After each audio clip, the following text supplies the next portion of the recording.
Chapter 1. The Strategic Vision. The penthouse smelled like money and regret. Not that Donovan Blackwood would recognize the second scent, he'd been noseblind to it for years. Marianne watched her husband adjust his platinum cufflinks in front of the floor-to-ceiling mirror that dominated their bedroom. The Manhattan skyline glittered behind him like a constellation of ambitions, each light representing someone else's dream being chased or crushed. Central Park sprawled below, a dark patch in the electric landscape, as if nature itself had given up trying to compete with Donovan's world. "Have you seen my Tom Ford?" he asked without turning. His voice carried that particular edge of impatience he'd perfected over the years, sharp enough to cut, smooth enough to pretend it was accidental. "Which one?" Marianne moved to his walk-in closet, a space larger than most New York apartments. "The gray or the midnight?" "The midnight, obviously." He finally glanced at her reflection, and his perfectly sculpted face, all sharp angles and calculated charm, twisted slightly. "Is that what you're wearing?" She looked down at her navy sheath dress. It was elegant, well-made, and apparently invisible. "What's wrong with it?" "Nothing. It's predictable." The word landed between them like a grenade with the pin still in. Safe, for now. "Tonight isn't just another corporate gathering, Marianne. This is Project Phoenix. This is everything. Everything to you," she thought, but her mouth stayed closed. She'd learned that lesson years ago. Some battles weren't worth the energy, and she'd been saving her energy for other things lately. "Found it," she said, pulling the midnight blue tie from its designated spot. She brought it to him, and for a moment, their eyes met in the mirror. Hazel meeting ice blue. She saw herself reflected there, diminished, reduced to a supporting role in his grand performance. 12 years ago, those eyes had looked at her differently. She'd been Marianne Whitfield then, a data scientist at MIT, working on algorithms that could predict disease outbreaks. He'd been charming, hungry, a junior analyst who saw her brilliance and claimed he wanted to nurture it. Somewhere between "I do" and "I don't have time for your little projects," she'd become furniture. Expensive furniture, but furniture nonetheless. "Harrison Caldwell will be there tonight," Donovan said, wrapping the tie around his neck with practiced precision. "The CEO himself. He's flying in from Geneva just for this announcement." "I know who Harrison Caldwell is, Donovan." "Do you?" His reflection smirked. "Because sometimes I wonder if you understand the magnitude of what I've built. Project Phoenix isn't just a new initiative, it's a complete transformation of how Blackwood Industries operates. AI-driven supply chain optimization that will cut costs by 30% while increasing efficiency by 47%. I read your proposal." She'd done more than read it. She'd found 3 calculation errors that would have been embarrassing if anyone else had bothered to check his math. She'd fixed them silently, the way she fixed so many things in their life. His hand paused mid-Windsor knot. "You read it?" "You left it on the kitchen counter." "That was confidential." "Then you shouldn't have left it next to the grocery list." He turned to face her directly, and she caught a whiff of Chanel No. 5. It wasn't her perfume. She preferred something lighter, less aggressive. This was a scent that announced itself, demanded attention, like the woman who wore it. "I need you to be on tonight," he said, his hands gripping her shoulders, not affectionately, strategically. "Smile. Engage. Look proud. Don't drift off into whatever data dream world you live in. Can you do that?" "I've been doing it for 12 years. Something flickered across his face, annoyance? Guilt? But his phone buzzed, and whatever humanity had almost surfaced vanished. He grabbed it eagerly, and a smile spread across his face. Not the calculated one he wore for investors or the cold one he saved for her. This was something else, something real. "The car's here," he announced, but his eyes stayed on the screen, thumb typing rapidly. As they rode the private elevator down 40 floors, Marianne studied their reflection in the polished steel doors. They looked like a success story, the power couple, the American dream in designer clothing. But she could see the fault lines, the places where the image didn't quite match reality, the way they stood just far enough apart to avoid touching, the way his body angled away from her toward his phone, the way her hands clutched her clutch like a life preserver. The Bentley waited outside, gleaming black under the streetlights. The driver, James, had been with them for 5 years. He caught her eye in the rearview mirror and offered a small, sympathetic smile. He knew. The help always knew. "The Meridian Club," Donovan said, already scrolling through emails.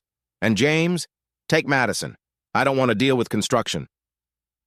As they glided through Manhattan traffic, Marianne watched the city blur past. Somewhere out there, in a small office in Queens, her real work waited. The algorithm she'd been perfecting for 3 years, the one that could predict and respond to humanitarian crises with 94% accuracy. The one that had already saved 50,000 lives in Southeast Asia after the tsunami last year. The one her husband had never asked about, not once. Her phone vibrated. A text from an unknown number. "Looking forward to finally meeting you tonight."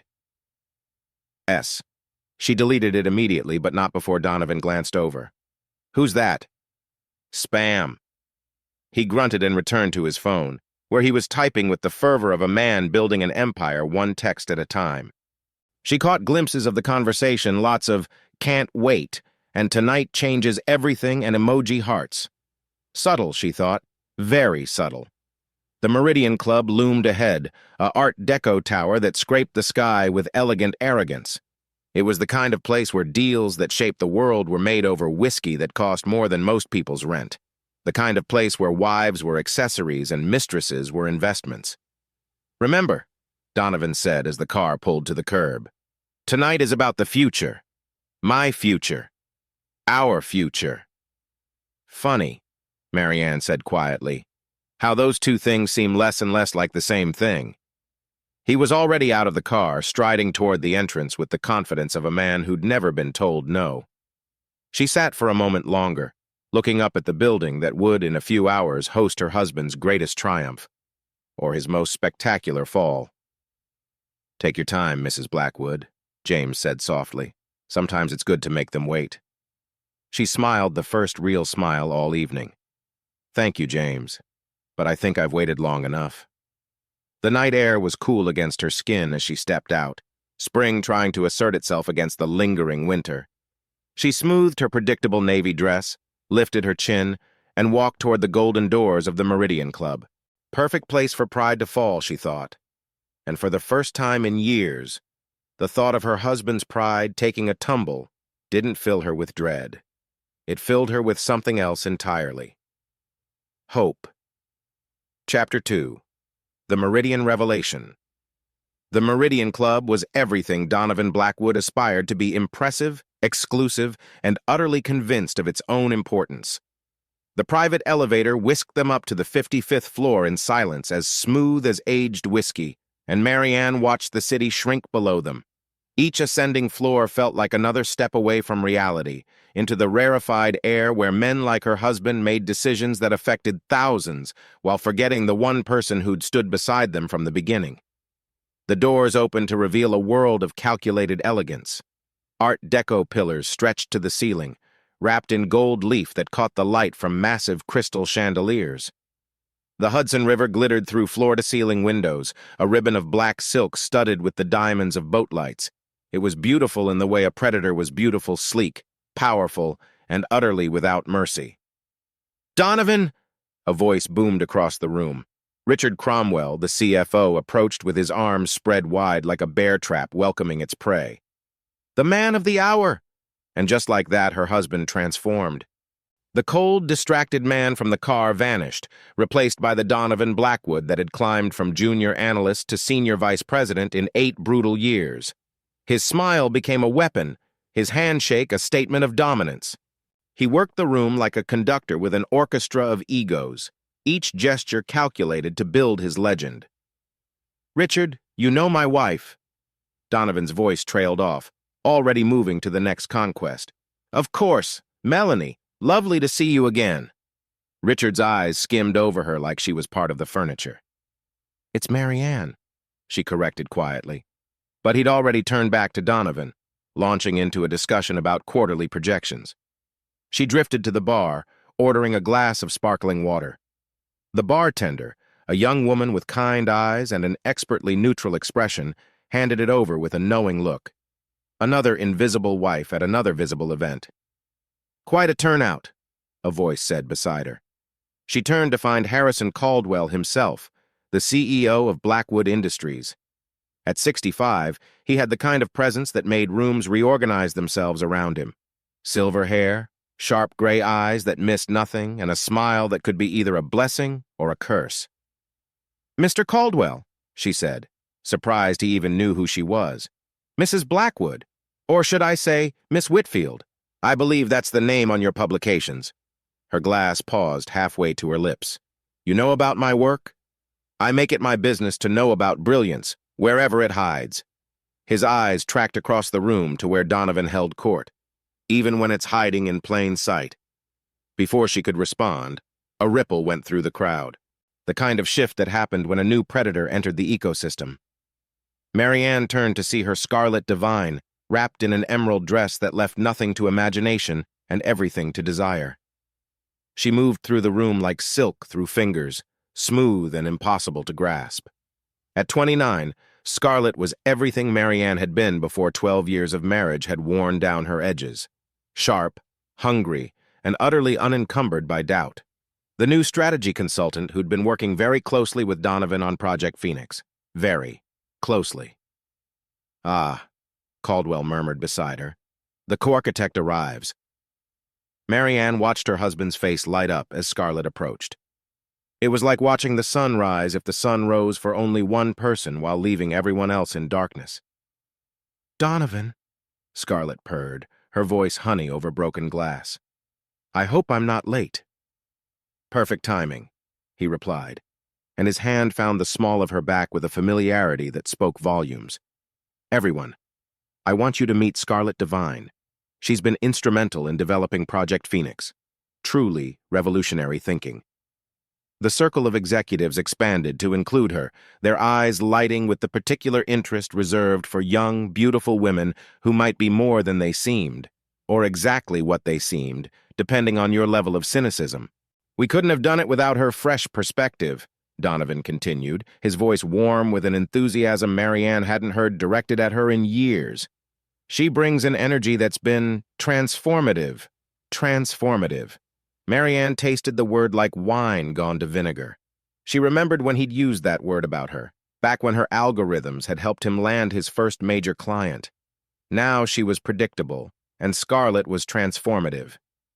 "You must be Marianne," Scarlet said, suddenly appearing at her elbow. This close, the Chanel No. 5 was overwhelming. "Donovan speaks so highly of your patience." "Patience is often mistaken for indifference," Marianne replied, meeting those calculating green eyes steadily.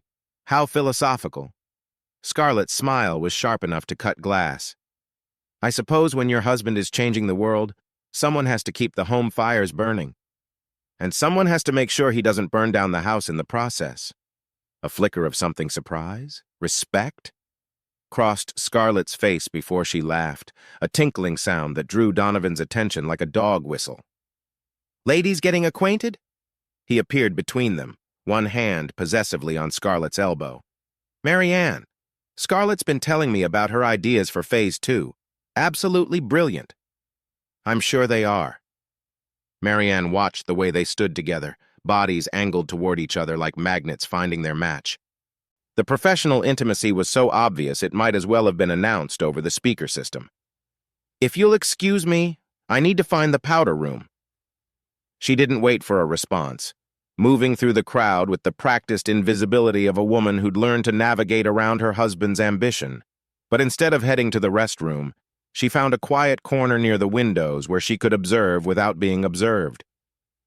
The city stretched out below, a glittering testament to human ambition.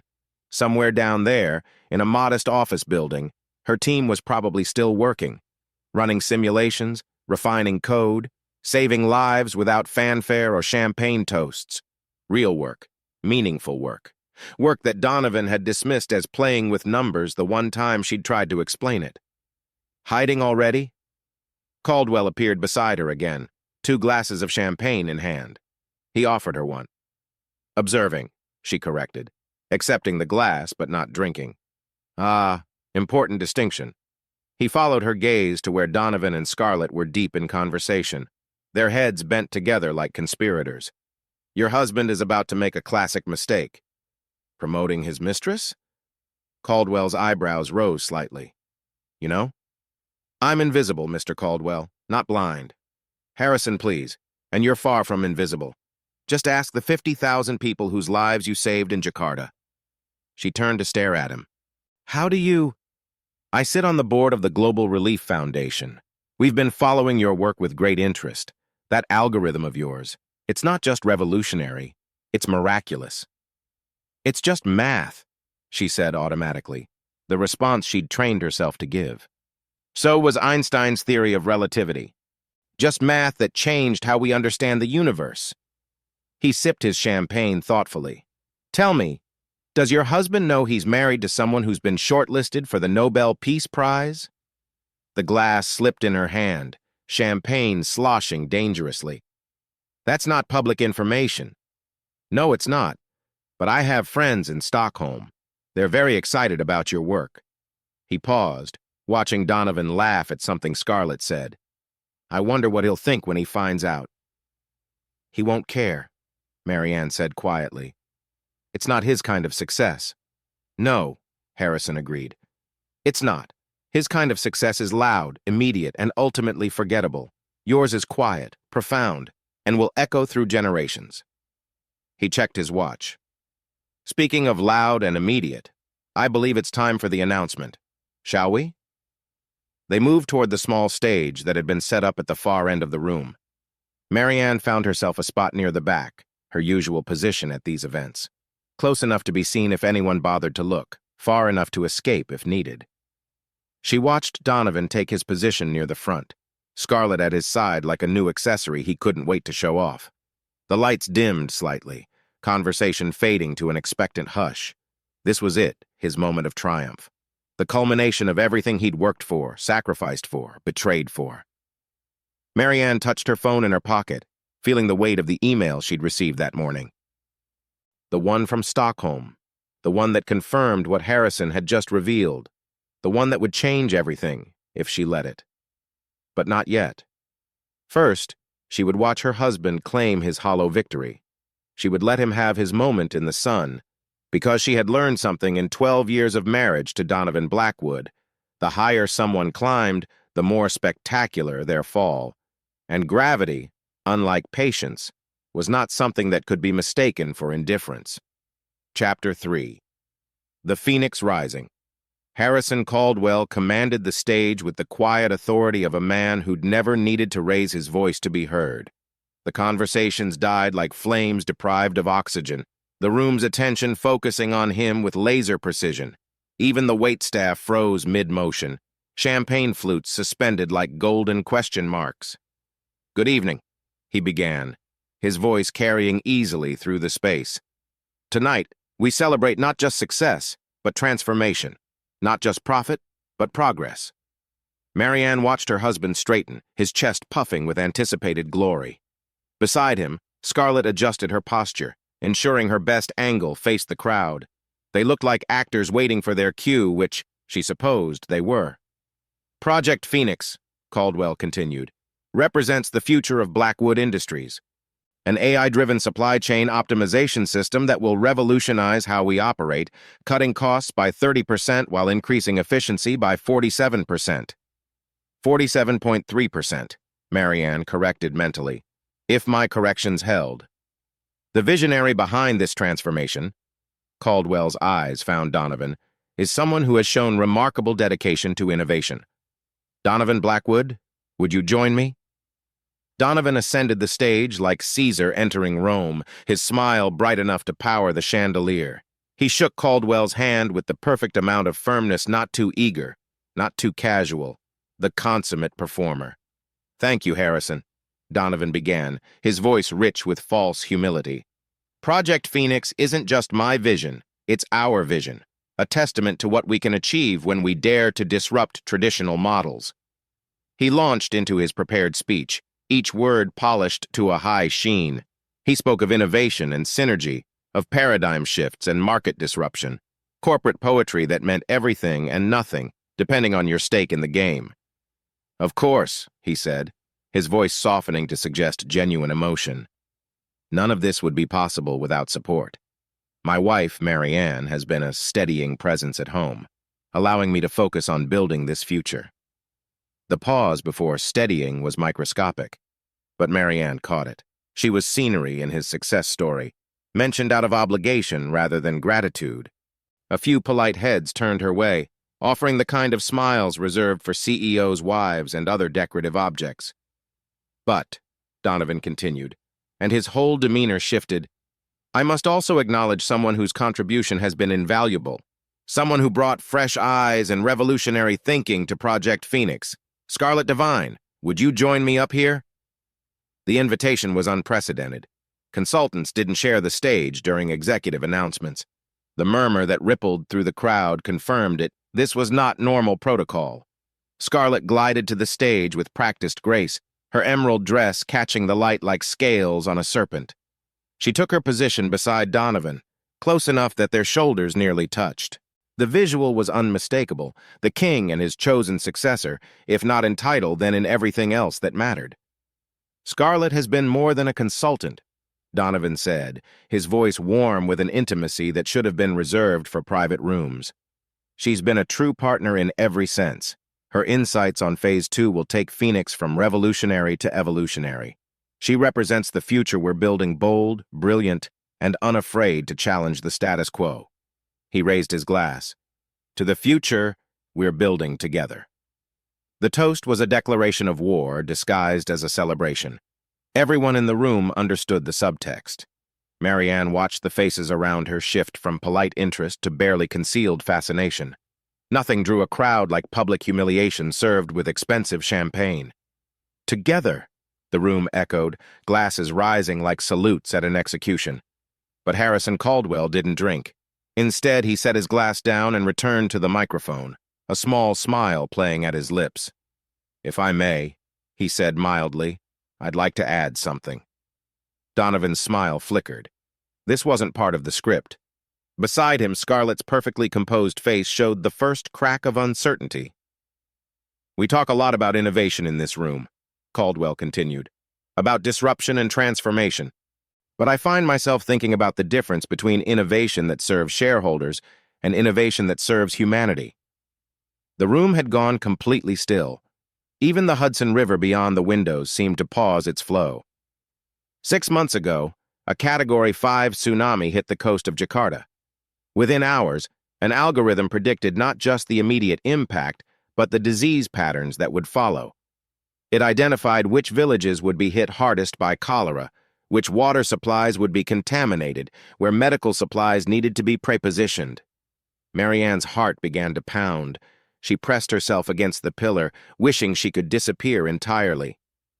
That algorithm saved 50,000 lives. Not potentially, not theoretically. 50,000 actual human beings are alive today because someone had the brilliance to see patterns where others saw only chaos. Caldwell's eyes swept the room, landing with unerring precision on Mary Ann. The Global Relief Foundation has been using this algorithm for the past year. The woman who created it has been quietly revolutionizing humanitarian response while asking for no recognition, no glory. Her work has caught the attention of the Nobel Committee. The Lancet is publishing her methodology as the new gold standard for crisis response. He paused, letting the weight of his words settle over the room like snow. That woman, he said clearly, is Mary Ann Blackwood. The silence that followed was absolute.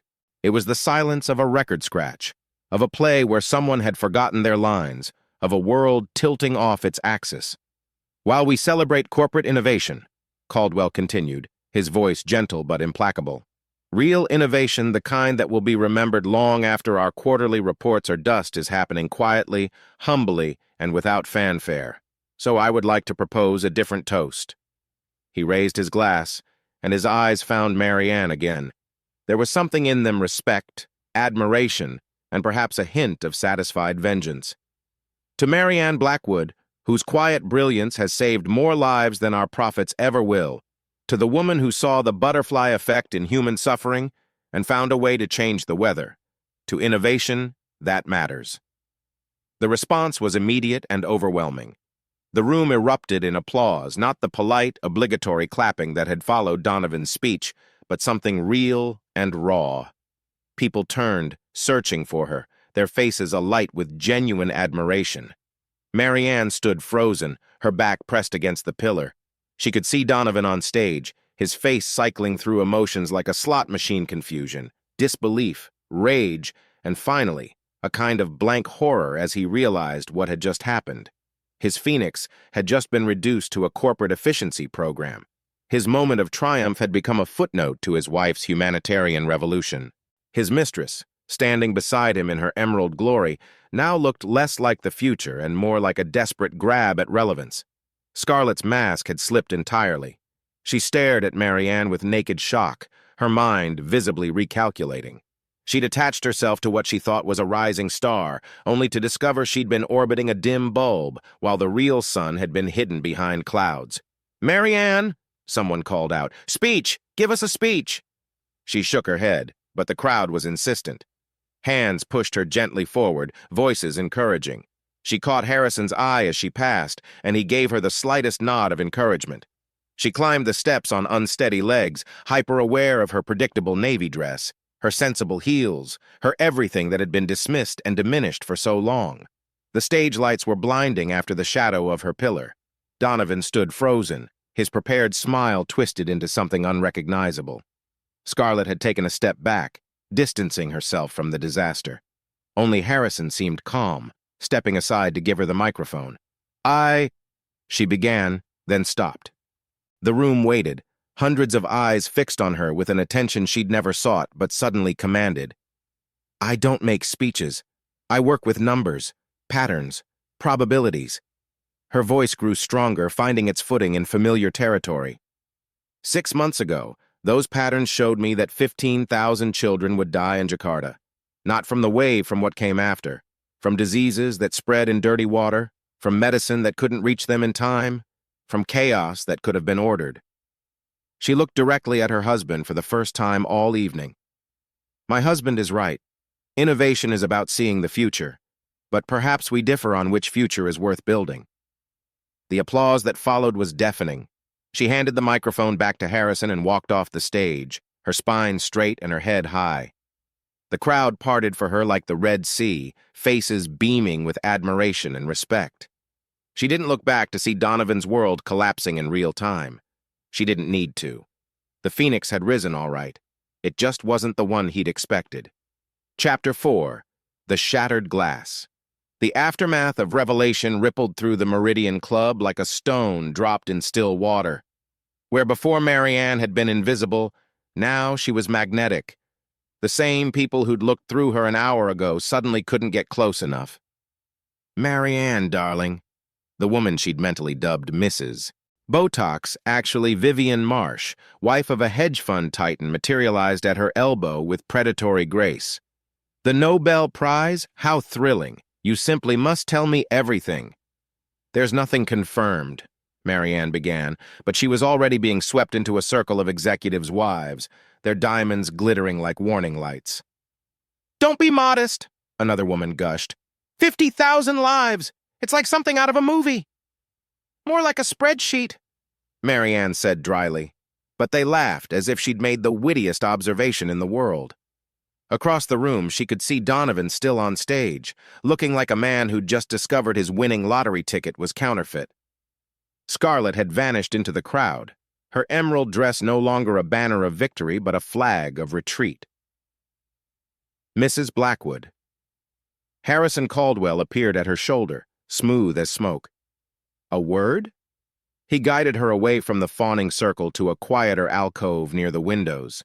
The city sprawled below them, oblivious to the small earthquakes happening 55 floors up. "I owe you an apology," she said immediately. "You shouldn't have been put in that position." "I put myself in that position," he interrupted gently. "Your husband needed a reminder of what real value looks like. The board has been concerned about his judgment lately. Project Phoenix is impressive, but it's ultimately just a more efficient way to move boxes from point A to point B." He paused, studying her with those sharp gray eyes. "What you've built, on the other hand, is revolutionary, which brings me to my proposition." He pulled out a business card, but this one was different from the usual corporate stock. It was simple, elegant, with just his name and a phone number. Blackwood Industries is creating a new division, humanitarian technology. We need someone to lead it, someone who understands that profit without purpose is just greed with a PowerPoint presentation. Mr. Caldwell Harrison, I have a job at a nonprofit that can barely afford to keep the lights on, much less fund the expansion your work deserves. His voice was gentle but insistent. We're talking about real resources, Marianne. A team of developers, a budget that matches your ambition, the chance to scale your algorithm globally. And work under my husband? Beside him, parallel structures. You'd report directly to me and the board. A small smile played at his lips. I suspect that might be the least of your marital concerns right now. Before she could respond, a commotion near the stage drew their attention. Donovan was descending, his face a mask of barely controlled fury. He spotted them and stalked over, his carefully styled hair slightly disheveled, as if he'd been running his hands through it. Caldwell, he said tightly. Marianne, if you'll excuse us, I need to speak with my wife. Of course, Harrison said smoothly. Marianne, think about my offer. The world needs what you've built. We can help you give it to them. He melted back into the crowd, leaving them alone in the alcove. For a moment, they just stared at each other, 12 years of marriage reduced to strangers in evening wear. How long? Donovan's voice was low, dangerous. How long have you been planning this little ambush with Caldwell? Marianne laughed, actually laughed, which seemed to infuriate him more. You think I planned this? You think I wanted to be dragged into the spotlight at your party? Don't play innocent. The Nobel Prize? The Lancet? How long have you been hiding this from me? I haven't been hiding anything. You've just been too busy looking at other things. Her eyes flicked meaningfully toward where Scarlett had disappeared. Or should I say, other people? His face flushed. That Scarlett is a colleague. Her contributions to Phoenix, stop. The word came out sharper than she intended. Just stop. We both know what Scarlett is, what she represents, your exit strategy. You don't know what you're talking about. Chanel Noon 5. I smelled it on you tonight, this morning, last Tuesday. She wears it like armor, and you wear it like guilt. She stepped closer, and he actually backed up. Did you really think I was that oblivious? That predictable? You? He seemed to deflate slightly. You never said anything. What was the point? You'd already decided I was furniture, background noise, the steadying presence at home. She quoted his words back at him with surgical precision. Why waste energy fighting for something that was already lost? So you decided to humiliate me instead? In front of everyone? The narcissism of it, the complete inability to see beyond his own wounded ego was breathtaking. Everything isn't about you, Donovan. My work, my life, my achievements, they exist independently of your approval. I know that's a shocking concept. Your work, he spat. Your little humanitarian project. Do you have any idea what you've done, the position you've put me in? My own wife, keeping secrets, making me look like a fool. You did that all by yourself. I just gave you an audience. His hand shot out, grabbing her wrist. Not hard enough to hurt, but firm enough to make a point. This isn't over, Marianne. We're going home, now. She looked down at his hand, then up at his face. The handsome features she'd once found irresistible were twisted with rage and something else, fear. He was afraid. The king had just discovered his queen had her own kingdom, and he was terrified. No, she said simply, pulling her wrist free. We're not. What? I'm not going home with you, Donovan. Not tonight. Maybe not ever. The words surprised her as much as him, but once they were out, she felt their truth. I'm done being your supporting actress, your steadying presence, your convenient excuse for why you need fresh perspectives and transformative energy in emerald dresses. You can't just watch me. She turned and walked away, her sensible heels clicking on the marble floor with newfound purpose. Behind her, she heard him call her name angry, then pleading, then angry again. She didn't stop. The elevator was waiting, its golden doors opening like an escape hatch. She stepped inside, stabbing the button for the lobby. As the doors began to close, she caught a glimpse of Donovan pushing through the crowd, his perfect evening shattered like champagne flutes on marble. The door shut, sealing her in blessed silence. She looked at her reflection in the polished steel navy dress, sensible shoes, predictable everything. But the woman looking back at her was someone new, someone who'd been sleeping for 12 years and had finally woken up. The tears came then, hot and sudden. But they weren't tears of sadness or fear. They were tears of relief, of rage finally expressed, of chains finally broken. By the time the elevator reached the lobby, she'd wiped them away and pulled out her phone. She scrolled past Donovan's increasingly frantic messages to find the one that mattered. The email from Stockholm. The one that had arrived that morning like a promise of a different future. "Dear Dr. Whitfield," it began, using her maiden name, the name on her publications, the name that belonged to her work, and no one else.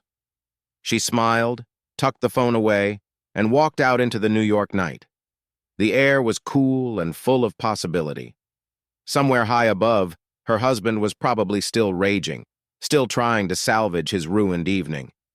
But down here, at street level, where real life happened, Marianne Blackwood was already becoming someone else, someone who didn't need anyone else's spotlight to shine, someone who'd been brilliant all along.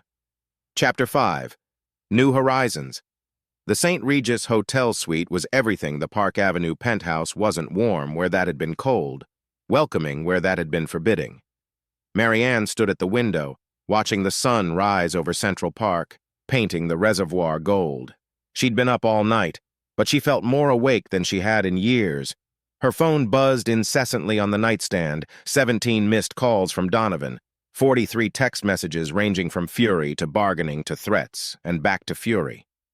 She'd stopped reading them after the fifth one called her selfish for ruining everything.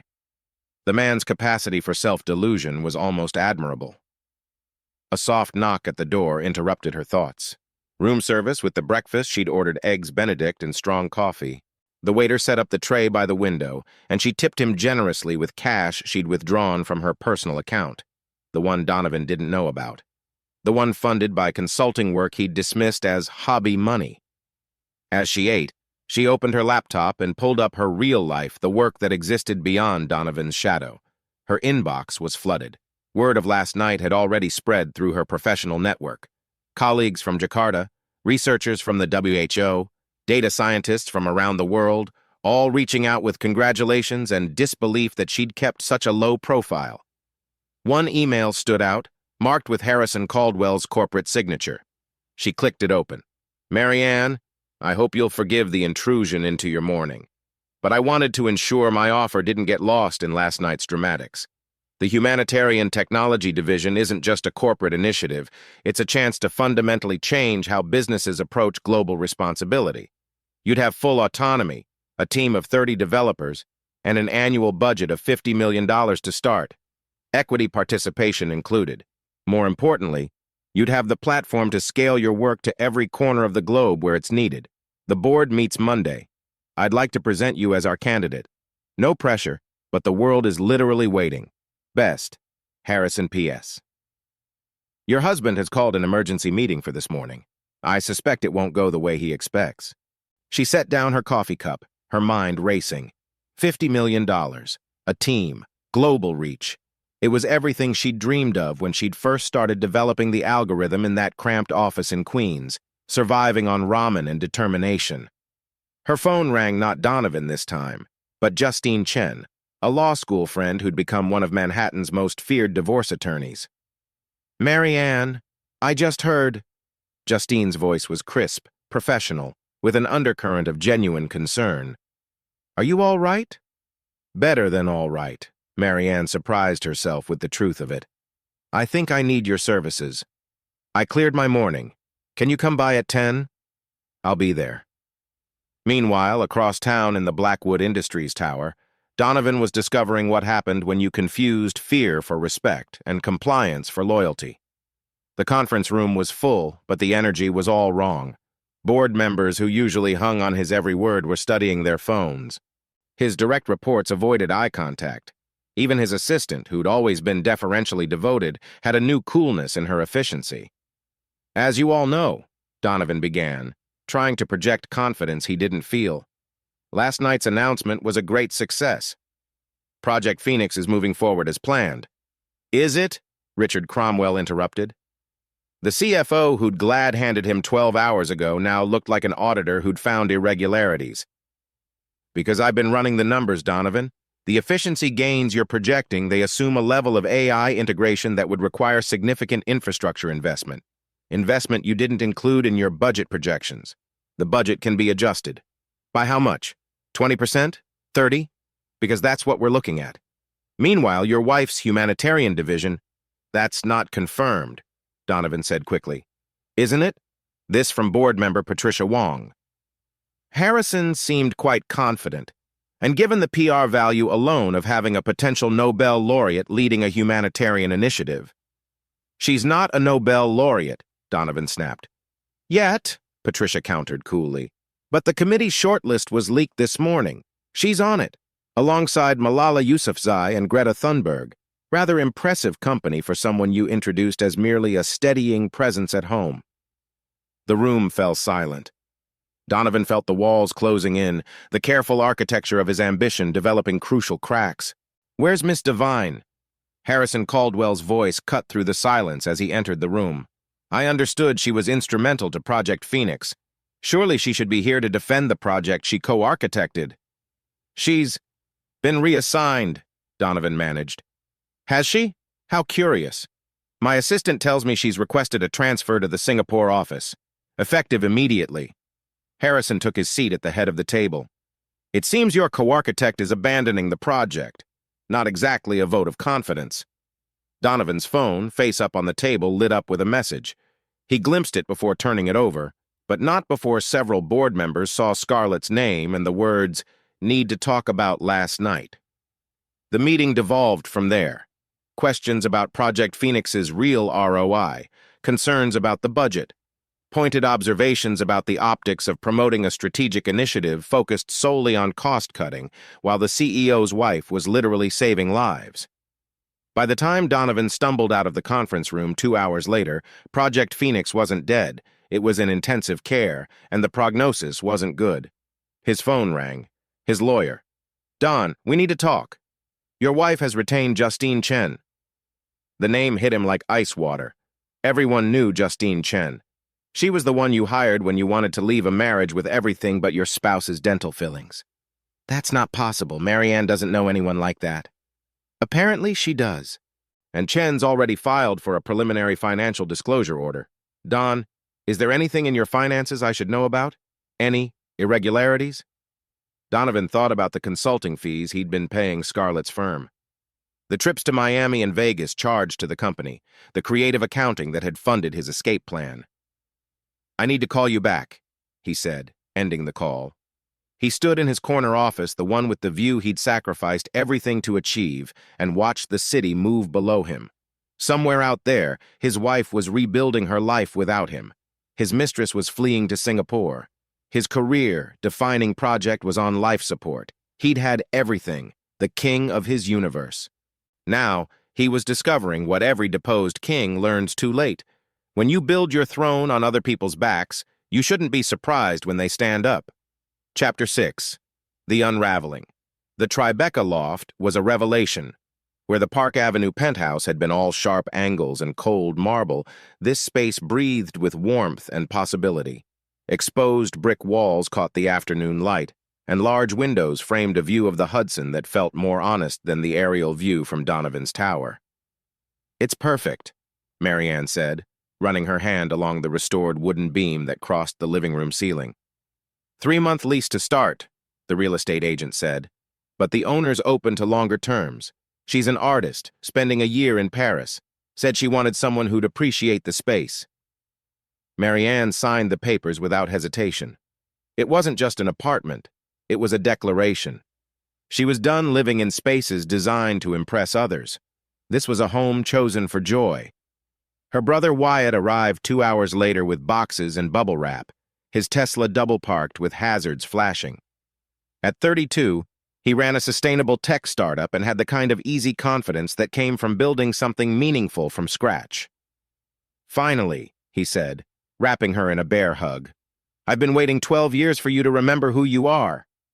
I never forgot, she protested, but gently. But, no, you just got really good at pretending to be someone else.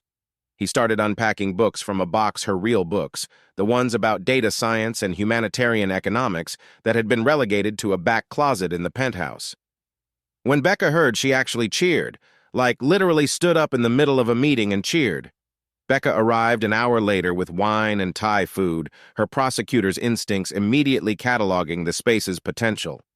Good light, great bones, and absolutely no trace of that soul-sucking vampire you married.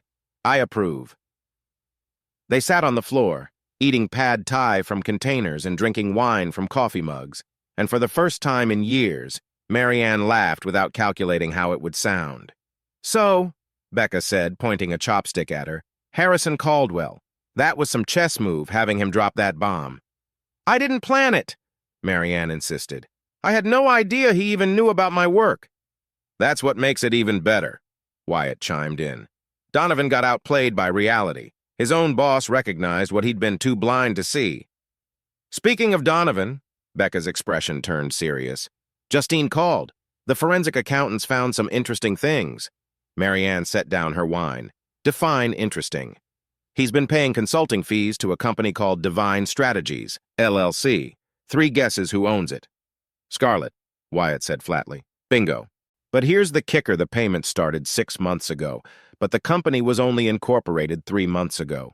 He was backdating invoices, making it look like legitimate business expenses when really, he was funding his affair with marital assets. Marianne felt a cold clarity settle over her. How much? Just north of 200,000. Trips, gifts, consulting dinners at hotels.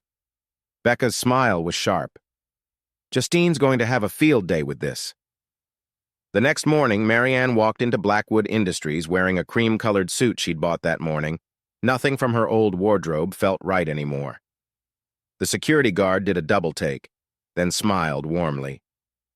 Mrs. Blackwood, I heard about your award. My daughter, she wants to be a scientist because of women like you.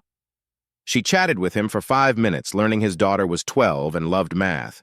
She'd never known he had a daughter. In all the years of walking past him on Donovan's arm, she'd never thought to ask. The executive floor was buzzing when she arrived. Not the usual corporate hum, but something electric, anticipatory. Harrison's assistant, Margaret, stood up as she approached. Dr. Whitfield, using her professional name without being asked, they're waiting for you in the boardroom. The room was full of faces she recognized but had never really seen. Board members who'd treated her as decoration at countless dinners now looked at her with genuine interest. Harrison stood as she entered, and the rest followed suit, a gesture of respect that would have been unthinkable a week ago. Marianne, thank you for coming. Please take a seat.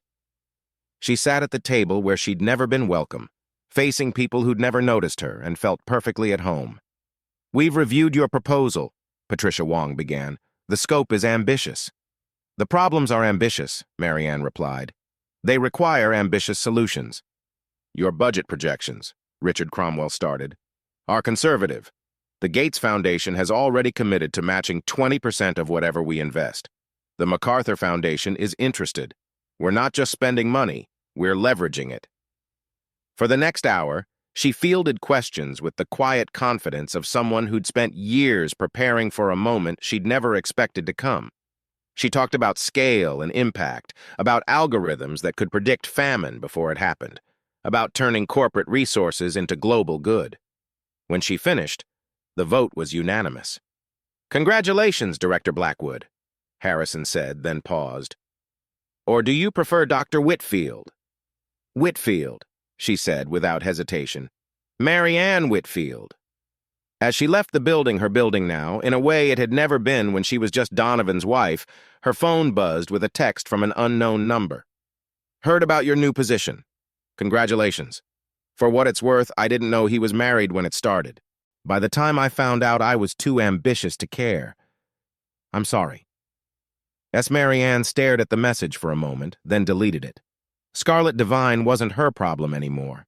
If anything, she'd done her a favor, exposing the cracks in a marriage that had been broken long before the first whiff of Chanel No. 5.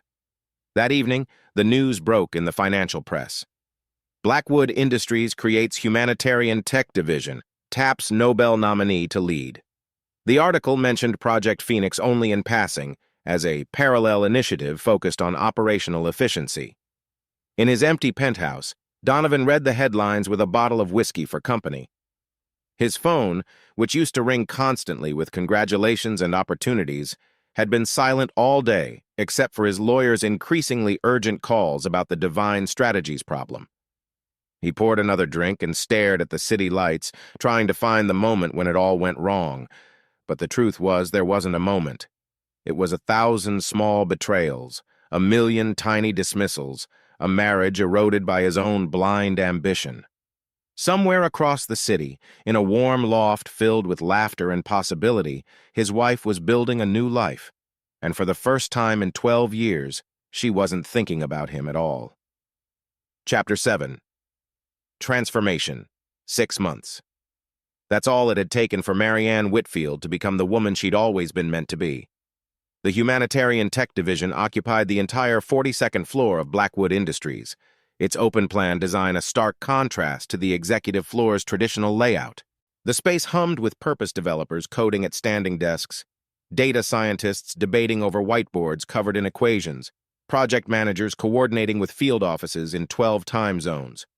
"Ma'am, the UN delegation is here," Summer Rodriguez announced. At 23, she was the youngest member of the team, a coding prodigy from the Bronx who'd caught Marianne's attention with an unsolicited improvement to the disaster prediction algorithm. Summer. For the 100th time, it's Marianne. She saved her work and stood, smoothing her simple black dress. And they're early. Eli intercepted them with coffee and his NASA stories. Summer grinned. Bought you 15 minutes. Eli Chen, no relation to her lawyer, had been the find of the century. A former NASA engineer who'd burned out on launching satellites and wanted his work to matter on Earth. His integration of satellite data had improved their prediction accuracy by 12%. The presentation to the UN went flawlessly. 3 representatives from the Office for the Coordination of Humanitarian Affairs sat transfixed as Marianne walked them through the latest deployment in Bangladesh, where their system had predicted and prevented a cholera outbreak that would have killed thousands. "The scalability is remarkable," the lead delegate said, leaning forward. "How quickly could this be implemented in sub-Saharan Africa?" "With the right partnerships, 6 weeks," Marianne replied. "We've already begun preliminary data gathering." They left with promises of a formal partnership announcement within the month. As the elevator doors closed behind them, Summer let out a whoop that echoed across the floor. "That's the UN," she said, bouncing on her toes. "The actual UN wants to use our platform." "Our platform," Marianne repeated, smiling at the young woman's enthusiasm. "I like the sound of that." Her phone buzzed a text from Harrison. "Board meeting in 20. Phoenix update." The mood in the boardroom was decidedly different from 6 months ago. Donovan sat at the far end of the table, his position physically manifesting his fall from grace. The corner office was gone, replaced by a standard manager's cube on the 35th floor. Project Phoenix had been restructured into a modest supply chain improvement initiative, its grand ambitions downsized along with its architect.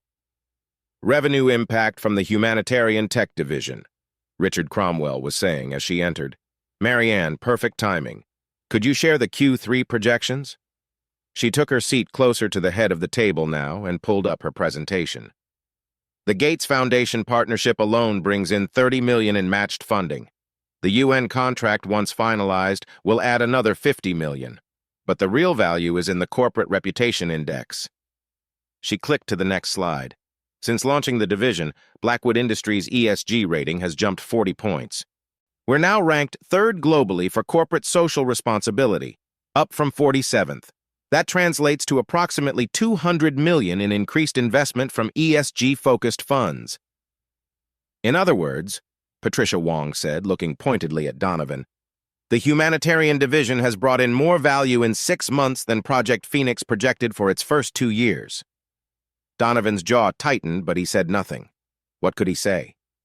His Phoenix had been revealed as a sparrow, while his wife's quiet work had soared. After the meeting, Marianne was gathering her materials when Donovan approached. He looked older, she noticed. The perfectly styled hair showed more gray. The designer suit couldn't hide the slump in his shoulders. "Congratulations," he said stiffly. "The UN partnership is impressive. Thank you." She kept her tone neutral, professional.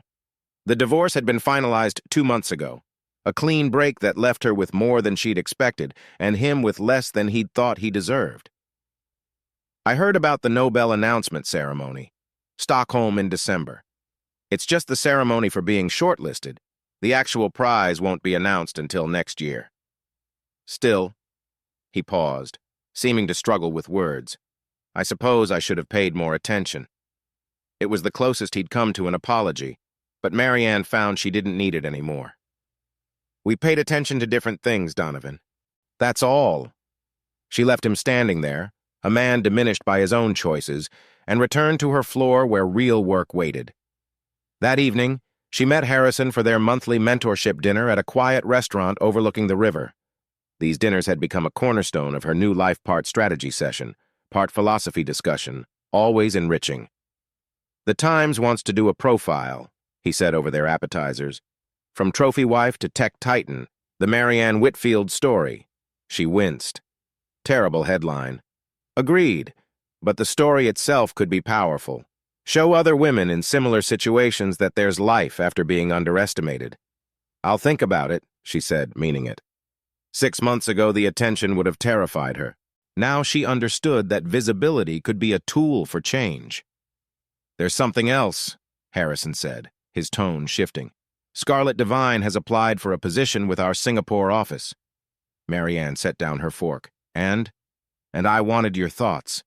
You have no obligation to her, but she's talented," Marianne finished. "Ambitious and ruthless, but talented." "Indeed."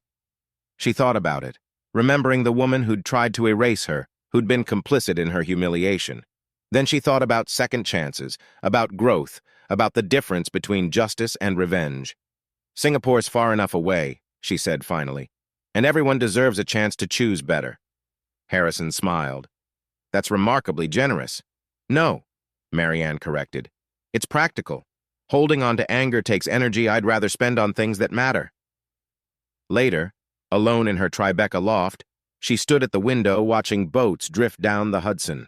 Her reflection in the glass showed a woman transformed not just in appearance, though the confidence had changed how she carried herself. The real transformation was deeper, the reconnection with her purpose, the reclaiming of her voice, the rebuilding of a life that was entirely her own. Her phone lit up with a text from Summer. "Dhaka Field Office reports algorithm caught a contamination pattern. Intervention successful. 300 families safe." 300 families who would sleep safely tonight because of work that Donovan had dismissed as playing with numbers. 300 families who were, to her, worth more than all the corporate victories in the world. She raised her wine glass to her reflection, to the woman she'd become by remembering who she'd always been. The transformation was complete. Chapter 8. The True Phoenix. The Global Technology Summit in Geneva was the kind of event that redefined industries. Leaders from every corner of the tech world gathered in the ultra-modern conference center, its glass walls reflecting the Swiss Alps like nature's own PowerPoint presentation. Marianne stood backstage, reviewing her keynote one final time. Innovation with purpose, redefining success in the digital age. The irony wasn't lost on her a year ago. She'd been invisible at her husband's celebration. Now, she was the main event at one of tech's most prestigious gatherings. 5 minutes, Dr. Whitfield, the stage manager said. She closed her laptop and took a deep breath. The navy dress was gone, replaced by an elegant burgundy suit that belonged to no one's expectations but her own. "Nervous?" a familiar voice asked. She turned to find Colin Hayes, CEO of Water Without Borders, leaning against the wall with an easy smile. They'd met 3 months ago at a humanitarian tech conference in Berlin, bonding over their shared passion for data-driven solutions to global problems. He was brilliant without being arrogant, successful without being ruthless, everything Donovan had pretended to be. "Excited," she corrected. "There's a difference." "Indeed there is." He straightened his tie, a subtle blue that matched his eyes. "I'll be in the 3rd row, the one cheering embarrassingly loudly." She laughed, and it felt natural, unguarded. Please don't. I have a reputation to maintain. As what? The woman who saved 100,000 lives last year? I think your reputation can handle some enthusiasm. The stage manager returned. Dr. Whitfield, it's time. The auditorium was packed, 2,000 of the brightest minds in technology waiting to hear from the woman who'd turned algorithms into answered prayers. As she walked onto the stage, the applause was thunderous, not the polite corporate clapping she'd once endured, but genuine appreciation. Good morning, she began, her voice carrying clearly through the space. A year ago, I was asked to choose between profit and purpose. Today, I'm here to tell you that's a false choice. She clicked to her first slide images from their field deployments. Children receiving clean water in Somalia, doctors in Bangladesh with medicine that arrived before the disease, families in Peru, safe from mudslides predicted weeks in advance. Innovation without purpose is just clever engineering. Purpose without innovation is just good intentions. But when we combine them, she clicked again, showing the global impact map. We change the world. For the next 40 minutes, she walked them through the evolution of humanitarian technology, the marriage of big data and bigger hearts. She talked about failure and iteration, about the humility required to serve rather than sell. She shared credit generously Summer's breakthrough in pattern recognition, Eli's satellite integration, the field teams who risked everything to gather data in dangerous places. Success, she concluded, isn't measured in market share or stock prices. It's measured in lives saved, suffering prevented, potential realized. It's measured in the distance between who we are and who we could be, and the courage to close that gap. The standing ovation lasted 3 minutes. As she left the stage, her phone buzzed with messages, congratulations, partnership offers, requests for collaboration. But the one that mattered was from Summer. Mumbai team says early warning system activated. Flood preparations underway. You did it, boss. We did it, she texted back. The rest of the summit passed in a blur of panels and meetings. But the moment that would stay with her came during the closing reception. She was discussing a potential partnership with the Red Cross when someone cleared their throat behind her. Marianne? She turned to find Donovan, looking uncomfortable in a suit that seemed to hang differently on his diminished frame. His LinkedIn had shown seeking new opportunities for the past 6 months, ever since Blackwood Industries had quietly encouraged his resignation. Donovan, she said, excusing herself from the Red Cross representative. I didn't know you were here. Networking, he said with a weak smile. Considering a move into humanitarian tech, actually. Seems to be where the industry is heading. The irony was so thick you could cut it with a spreadsheet. But Marianne found no satisfaction in it, only a distant sadness for the man who'd learned too late what mattered. It's good work, she said simply. Meaningful work. I watched your keynote, he said suddenly. It was. You were. He stopped, searching for words. I was a fool. We make choices, she replied, and then we make new ones. He nodded, understanding the dismissal. As he walked away, she felt Colin appear at her elbow. Old friend, he asked gently. Old life, she corrected. One that taught me what I didn't want. And what do you want? She looked at him, this kind, brilliant man who saw her work as a complement to his own, not competition, who asked about her algorithms with genuine interest, who understood that changing the world was a team sport. Coffee, she said, somewhere quiet, and a discussion about integrating your water purification data with our prediction models. He smiled. I know just the place. Fair warning. I might also want to discuss dinner and breakfast, and possibly the next 50 years. She laughed, surprising herself with how easy it was. One data set at a time, Mr. Hayes. As they left the convention center, the Alps glowing pink in the sunset, her phone buzzed with one final message. It was from Harrison. Board voted unanimously. Humanitarian tech is being spun off as independent entity. You'll maintain 40% ownership. Blackwood Industries keeps 40%, remaining 20% for employee equity. Congratulations, CEO Whitfield. She stopped walking, staring at the message. Her own company, her own vision, her own future. Good news? Colin asked. The best, she said, showing him the message. Want to celebrate with that coffee? Coffee, champagne, water, whatever you want. You just became a CEO. I've been a CEO, she corrected, thinking of all the decisions she'd made, teams she'd built, lives she'd saved while being invisible. Now I just have the title to match.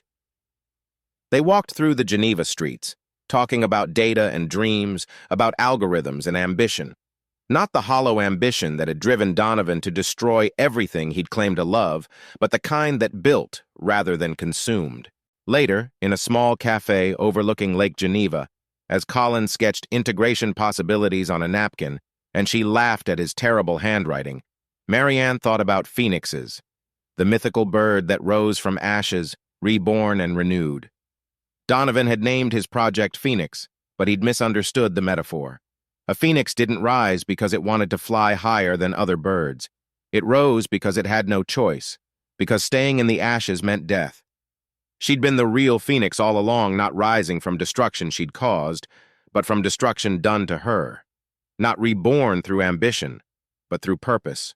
Not flying solo, but lifting others with her wings. "What are you thinking about?" Colin asked, noticing her distant expression. "Transformations," she said, "and how the best ones happen when we stop trying to be someone else's idea of successful." "To being ourselves," he raised his coffee cup. "To being enough," she corrected, clinking her cup against his. Outside, the Alps stood eternal, indifferent to human ambition. But in that small cafe, two people who'd chosen purpose over profit, meaning over money, sat planning how to save the world one algorithm at a time. The real Phoenix had risen, and she was just getting started. Epilogue. 5 years later, Dr. Marianne Whitfield stood in Stockholm's concert hall, the Nobel medal heavy in her hands. The gold gleamed under the elaborate chandeliers, its weight both literal and metaphorical, the culmination of a journey that had begun in a cold Manhattan penthouse with a woman who'd forgotten her own worth. The audience royalty, dignitaries, fellow laureates applauded as she returned to her seat. King Carl XVI Gustav had presented the medal with words that still echoed in her mind. "For revolutionary applications of data science that have transformed humanitarian response and saved countless lives." Countless. They had a count, actually. 537,000 as of last week, each number a person, a family, a future preserved. Colin squeezed her hand, his own matching wedding band catching the light. They'd married 2 years ago in a simple ceremony at the Tribeca loft, surrounded by the people who'd believed in her when she'd barely believed in herself. Summer had coded a visualization of their love story in data points. Eli had cried through his entire best man speech. Even Harrison had gotten misty-eyed, though he'd blamed it on allergies. In her acceptance speech, she'd talked about invisible women everywhere, the ones whose brilliance was overlooked, whose contributions were minimized, whose dreams were deferred for someone else's ambition. She dedicated the prize to them and to the 500,000 lives saved by technology that saw humanity in the numbers. "Behind every algorithm," she'd said, her voice carrying through the concert hall, "is a choice. We can choose efficiency or empathy. We can choose profit or purpose. But the most revolutionary choice? Choosing both. Proving that compassion can be coded, that care can scale, that the best technology doesn't replace human connection, it amplifies it." The Swedish royal family had leaned forward at that part. Even the famously stoic Nobel committee members had smiled. Somewhere in New York, in a modest apartment in Queens, not far from where Marianne had first developed her algorithm, Donovan Blackwood watched the ceremony on his laptop. The apartment was small but clean, filled with second-hand furniture and something that had been absent from the penthouse: peace. He'd found work eventually, at a small non-profit focused on disaster relief. The salary was a fraction of what he'd once commanded, but the work for the first time in his life felt real. He helped coordinate supply chains for refugee camps, using stripped-down versions of his Phoenix concept for actual good. No glory, no stock options, just the knowledge that somewhere a family had food because he'd optimized a delivery route. His therapist, something the old Donovan would have scorned, had helped him understand the difference between achievement and worth, between success and significance. It had taken 2 years of weekly sessions to even begin untangling the knots of ego and insecurity that had driven him to destroy the best thing in his life. He'd sent a congratulations card to her office when the Nobel announcement came. He'd written and rewritten it a dozen times, finally settling on simple honesty. "Marianne, congratulations on the Nobel Prize. You deserve every accolade and more. I'm proud of what you've accomplished and deeply sorry for the years I failed to see it. The world is better because you're in it." Donovan. She'd responded with 2 words. "Thank you." It was more than he deserved and exactly what he needed: acknowledgement without absolution, civility without connection. The camera panned across the Nobel audience, and he saw her there, radiant in her success, surrounded by people who valued her for who she was, not what she could do for them. Harrison Caldwell sat in the VIP section, looking like a proud father. The young woman beside him must be Summer. He recognized her from the team photos Marianne's company published. The former NASA engineer Eli was there too, wearing a bow tie covered in tiny rockets. She'd built a family of choice, bonds forged by shared purpose rather than mere proximity. Everything he'd tried to prevent her from being, she'd become. And in his better moments, the ones where ego finally gave way to truth, he understood that her rise had never been about his fall. She'd simply remembered how to fly. The coverage cut to an interview with Scarlett Devine, now heading the Singapore office's community outreach program. She spoke eloquently about second chances, about learning that success without substance was just failure with better marketing. She'd sent Marianne flowers after the announcement Birds of Paradise with a note, "Thank you for showing me what real power looks like." Donovan closed his laptop and looked around his apartment. On the wall hung a world map, pins marking every place where his logistics work had made a difference. It wasn't the commanding view from a corner office, but it was real. Each pin a choice to build rather than climb, to serve rather than dominate. Tomorrow, he had a presentation on supply chain logistics for refugee camps in South Sudan. It wasn't glamorous, wasn't prestigious, but it would help people. His team respected him not for his past titles, but for his present dedication. One of them had even asked him to mentor her, drawn by his hard-won humility rather than his former arrogance. It was a start. More than that, it was a life. In Stockholm, the reception was in full swing at the Grand Hotel. The same venue where Alfred Nobel himself had once dined now hosted the celebration of his legacy's latest recipient. Marianne Whitfield, Nobel laureate, CEO, wife, and woman who'd refused to be invisible, danced with her husband in the mirror room, their reflection multiplied infinitely in the gilded glass. Their companies had merged the year before, creating the largest humanitarian tech organization in the world. Global Compassion Technologies had offices in 40 countries, employed 3,000 people, and had just signed a partnership with the United Nations that would put their predictive algorithms at the heart of international disaster response. "Remember our first coffee in Geneva?" Colin asked as they swayed to the music. "You spilled espresso on your integration diagrams," she laughed. "I thought it was a novel approach to data visualization. And you still agreed to a second date. Well, you had excellent ideas about water purification datasets. How could I resist?" They'd built their relationship the way they built their company, with patience, purpose, and the understanding that the best partnerships were collaborations, not conquests. He'd never once felt threatened by her success, had celebrated her Nobel nomination with more enthusiasm than she'd felt herself. When she'd worried about accepting the prize, imposter syndrome died hard. Even for revolutionaries, he'd simply said, "The world is telling you what you've always been. It's okay to listen." "No regrets?" Colin asked as the orchestra swelled. "None," she said, meaning it completely. "Every step led here, even the painful ones. Especially those," she said, thinking of a penthouse that had been a prison, a marriage that had been an erasure, a party that had been a catalyst. "Phoenix, remember? Sometimes you have to burn to rise." Harrison Caldwell approached as the song ended, champagne flutes in hand. At 70, he'd stepped back from day-to-day operations but remained chairman of the board. His mentorship had evolved into friendship, then into something like family. "I believe congratulations are in order," he said, handing them glasses. To Dr. Whitfield, who proved that the best revenge isn't living well, it's living meaningfully. To all of us, Marianne corrected. None of this happens alone. Summer and Eli joined them, along with a dozen other team members who'd flown in for the ceremony. Summer, now director of algorithm development, had just been accepted to MIT's PhD program part-time because she refused to leave the work. Eli had parlayed his NASA experience into satellite partnerships that gave them real-time global coverage. "Remember when we couldn't get funding for the Bangladesh project?" Summer said, slightly tipsy on champagne and success. "Now we have governments calling us." "The Bangladesh project that saved 40,000 lives," Eli added. "I'd say we showed them."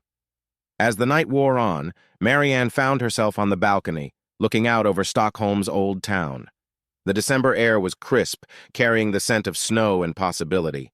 The metal sat heavy in her jacket pocket, a tangible reminder that sometimes the world recognizes quiet revolutions. Her phone buzzed with messages from around the world. Field teams in Somalia reporting successful interventions. The Jakarta office celebrating their 100,000th life saved. A teenager in Peru who'd survived a predicted mudslide, asking if she could intern with them someday. But the message that made her cry came from James, her former driver. "My daughter got into MIT. She says she wants to be like you. Thank you for showing her it was possible." "There you are." Colin found her, wrapping his jacket around her shoulders. "Your adoring public awaits." "Let them wait," she said, leaning into his warmth. "I'm exactly where I want to be." He kissed the top of her head. "Nobel laureate Dr. Marianne Whitfield. Has a nice ring to it." "I prefer just Marianne," she said. "The woman who figured out that the best way to predict the future is to give a damn about it." They stood together in comfortable silence, watching the city lights twinkle like earthbound stars. Somewhere below, other invisible women were working late, brilliant and overlooked, waiting for their moment to rise. Marianne had dedicated her prize to them, but more importantly, she'd dedicated her work to making sure they wouldn't have to wait as long as she had. "Ready to go back in?" Colin asked eventually. "One more minute," she said, pulling out her phone. She opened the team chat, hundreds of messages congratulating her, sharing memories, planning celebrations in every office. She typed a simple message. "This prize belongs to all of us. Every line of code, every sleepless night, every life saved, we did this together. Tomorrow, we get back to work. There are still problems to solve, patterns to find, lives to save. The phoenix isn't done rising." The responses came immediately: hearts, flames, phoenix emojis from around the world. Her found family, united by purpose rather than profit. She pocketed her phone and took Colin's hand. "Now I'm ready." They walked back into the light and music, into a room full of people celebrating not just an achievement, but a transformation. The woman in the predictable navy dress was gone forever, burned away in the fire of her own becoming. In her place stood someone extraordinary, Marianne Whitfield, who'd saved 500,000 lives by refusing to live an invisible one. Who'd proved that the most revolutionary act wasn't breaking the glass ceiling, it was building a ladder for others to climb. Who'd learned that true success wasn't measured in corner offices or stock prices, but in the distance between suffering and salvation and the courage to bridge it. The phoenix had risen, spreading wings wide enough to lift the world, and she was just getting started. The end.